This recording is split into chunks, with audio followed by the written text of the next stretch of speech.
jaunių from Lithuania. I am three-time European champion and competitor of 2 Olympic Games. My name is Pasaulio. I'm the finalist from London Olympic Games and the European champion from 2011. The environment is very important for us because we usually train on the water. We're training here in Trakai 16 times per week.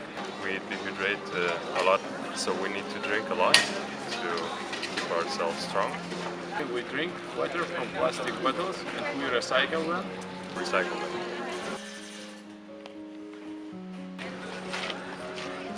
Feel the nature.